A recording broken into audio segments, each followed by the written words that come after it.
പ്രവാസ ലോകത്ത് നിന്നുള്ള വാർത്തകൾ.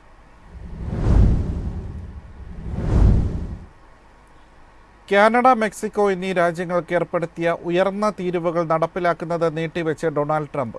വിപണി മാന്ദ്യം പരിഗണിച്ചാണ് നടപടി. ഏപ്രിൽ 2 വരെയാണ് നീട്ടിവെച്ചത്. കാനഡ, മെക്സിക്കോ എന്നിവയ്ക്ക് 25% താരിഫ് ഏർപ്പെടുത്തിയത്. ഓഹരി വിപണിയെ ഈ തീരുമാനം പ്രതികൂലമായി ബാധിച്ചിരുന്നു. ഈ സാഹചര്യം അമേരിക്കയുടെ സാമ്പത്തിക വളർച്ചയെ ബാധിക്കുമെന്നും സാമ്പത്തിക വിദഗ്ധർ മുന്നറിയിപ്പ് നൽകി. ഇതോടെയാണ് തീരുവ പ്രഖ്യാപനം നീട്ടിയത്. അതേസമയം വിപണിയിലെ ചാഞ്ചാട്ടം തന്റെ തീരുമാനത്തെ സ്വാധീനിച്ചുവെന്ന ആരോപണം ട്രംപ് തള്ളിക്കളഞ്ഞു. നിയമവിരുദ്ധ കുടിയേറ്റം, ലഹരിമരുന്ന് കള്ളക്കടത്ത് എന്നിവ തടയുന്നതിൽ പരാജയപ്പെട്ടെന്നാരോപിച്ചാണ് കാനഡയ്ക്കും മെക്സിക്കോയ്ക്കും അമേരിക്ക ഇറക്കുമതി ചുങ്കം ഏർപ്പെടുത്തിയത്. ഇത് കഴിഞ്ഞ ചൊവ്വാഴ്ച മുതൽ പ്രാബല്യത്തിൽ വരികയും ചെയ്തിരുന്നു. ഊർജ്ജ മേഖലയുമായി ബന്ധപ്പെട്ട കാനഡയിൽ നിന്ന് ഇറക്കുമതി ചെയ്യുന്ന എണ്ണ ഉൾപ്പെടെയുള്ള ഉൽപ്പന്നങ്ങൾക്ക് 10% ഇറക്കുമതി തീരുവയും US ഏർപ്പെടുത്തിയിരുന്നു. ഇതിന് പിന്നാലെ അമേരിക്കയുടെ ഈ നയത്തിന് കാനഡയും മെക്സിക്കോയും മറുപടിയും നൽകി. കനേഡിയൻ പ്രവിശ്യകൾ അമേരിക്കൻ മദ്യത്തിന് വിലക്ക് ഏർപ്പെടുത്തുകയും ചെയ്തിരുന്നു. News desk Myfin TV. India വളരെ ഉയർന്ന താരിഫ് ചുമത്തുന്ന രാജ്യമാണെന്ന് US പ്രസിഡന്റ് ഡൊണാൾഡ് ട്രംപ്. പരസ്പര തീരുവകളെക്കുറിച്ച് ട്രംപ് വീണ്ടും മുന്നറിയിപ്പ് നൽകി. ഇന്ത്യ വളരെ ഉയർന്ന താരിഫുള്ള രാജ്യമാണെന്ന് അമേരിക്കൻ പ്രസിഡന്റ് ഡൊണാൾഡ് ട്രംപ് ആവർത്തിച്ചു പറഞ്ഞു. അമേരിക്കൻ ഉൽപ്പന്നങ്ങൾക്ക് ലെവി ചുമത്തുന്ന രാജ്യങ്ങൾക്ക് ഏപ്രിൽ 2 മുതൽ പരസ്പര താരിഫ് ബാധകമാക്കുമെന്ന് അദ്ദേഹം ഓർമ്മിപ്പിച്ചു. ഓവൽ ഓഫീസിൽ ചില എക്സിക്യൂട്ടീവ് ഉത്തരവുകളിൽ ഒപ്പുവെച്ചുകൊണ്ടാണ് അദ്ദേഹം ഇക്കാര്യം പറഞ്ഞത്. ലോകത്തിലെ എല്ലാ രാജ്യങ്ങളും US-നെ വഞ്ചിച്ചതിനാൽ ഇപ്പോൾ അവർ നമ്മളിൽ നിന്ന് എന്ത് ഈടാക്കിയാലും അവരിൽ നിന്നും ഈടാക്കുമെന്ന് അദ്ദേഹം പറഞ്ഞു. അതുകൊണ്ട് നമ്മൾ ഏപ്രിൽ 2-നായി ആകാംക്ഷയോടെ കാത്തിരിക്കുന്നുവെന്ന് ട്രംപ് പറഞ്ഞു.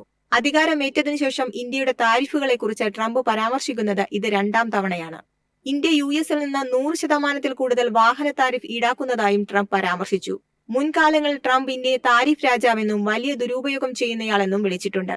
US കണക്കുകൾ പ്രകാരം ഇന്ത്യയുമായുള്ള US-ന്റെ മൊത്തം ചരക്ക് വ്യാപാരം 2024 $129.2 ബില്യൺ ആയിരുന്നു.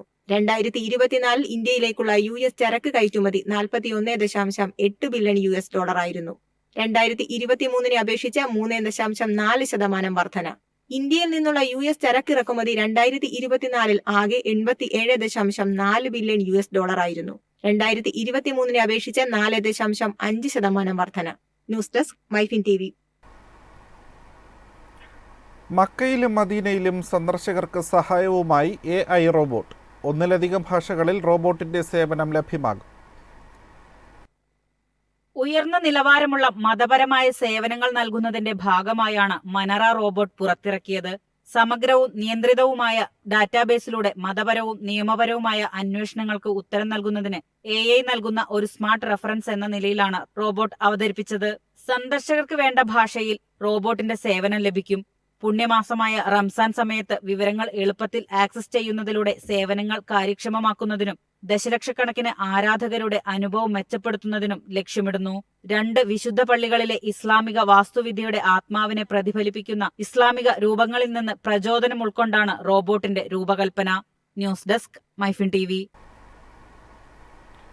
ജിദ്ദയിൽ അത്യാധുനിക സൗകര്യത്തോടെയുള്ള വാട്ടർ ടാക്സിയുടെ പരീക്ഷണ ഓട്ടം വിജയകരമായി നടന്നു. നഗരത്തിലെ ഗതാഗതക്കുരുക്ക് ലഘൂകരിക്കുന്നതിന്റെ ഭാഗമായാണ് വാട്ടർ ടാക്സി സേവനം കൊണ്ടുവന്നത്.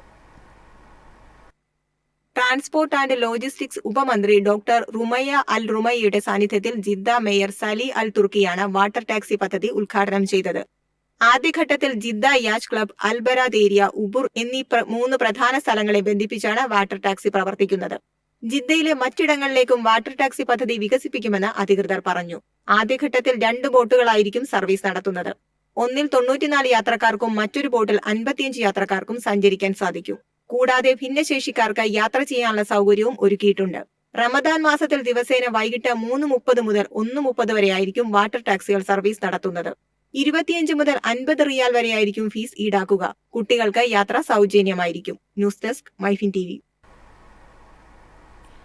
ദുബായ് നിവാസികൾക്ക് സർക്കാർ സേവനങ്ങൾ ഇനി വീട്ടുപടിക്കലെത്തും. ഹാപ്പിനെസ് വെഹിക്കിൾ പദ്ധതിയുമായി ദുബായ് മുനിസിപ്പാലിറ്റി. തടസ്സമില്ലാതെ ഏറ്റവും സൗകര്യപ്രദമായ രീതിയിൽ ഇടപാടുകൾ പൂർത്തിയാക്കാൻ സാധിക്കുന്ന രീതിയിലാണ് ഹാപ്പിനെസ് വെഹിക്കിൾ രൂപകൽപ്പന ചെയ്തിരിക്കുന്നത്. വകുപ്പിന്റെ മുഴുവൻ ഡിജിറ്റൽ സേവനങ്ങളും പുതിയ സംരംഭത്തിലും ലഭിക്കും. ഓഫീസുകൾ കയറിയിറങ്ങാതെ സേവനങ്ങൾ വീട്ടുപടിക്കലെത്തും.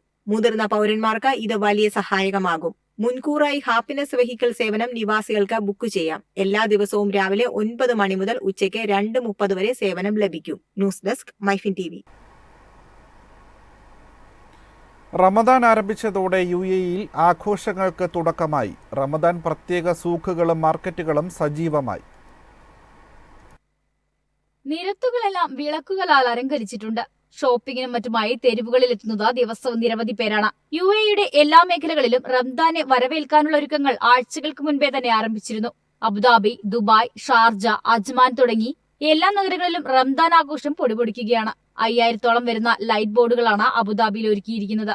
Abu Dhabi Corniche, Al Khaleej Al Arabi street, Sheikh Zayed street, Sheikh Rashid bin Zayed street, King Abdullah street എന്നിവിടങ്ങളിലാണ് പ്രധാനമായും അലങ്കാര വിളക്കുകൾ സ്ഥാപിച്ചിരിക്കുന്നത്. ഇവയ്ക്ക് പുറമെ പ്രധാനപ്പെട്ട ബ്രിഡ്ജുകളിലും ഇടറോഡുകളിലുമെല്ലാം ലൈറ്റുകൾ കൊണ്ട് അലങ്കരിച്ചിട്ടുണ്ട്. പ്രധാനപ്പെട്ട മാളുകളെല്ലാം തന്നെ സമയക്രമം പുനഃക്രമീകരിച്ച് രാത്രി വൈകിയും തുറന്നു പ്രവർത്തിക്കുന്നുണ്ട്. താമസക്കാർക്കും സന്ദർശകർക്കുമായി വിവിധങ്ങളായ സാംസ്കാരിക പരിപാടികൾ, ഇഫ്താർ, സുഹൂർ ഒത്തുചേരലുകൾ, ആകർഷകമായ ഓഫറുകൾ, വെടിക്കെട്ട് പ്രദർശനങ്ങൾ എന്നിങ്ങനെ നിരവധി പരിപാടികളാണ് ദുബായിലുള്ളത്. ഈ മാസം 27 വരെ ദുബായ് എക്സ്പോ സിറ്റിയിൽ ഹായ് റംസാൻ പരിപാടിയും നടക്കും. News desk Myfin TV.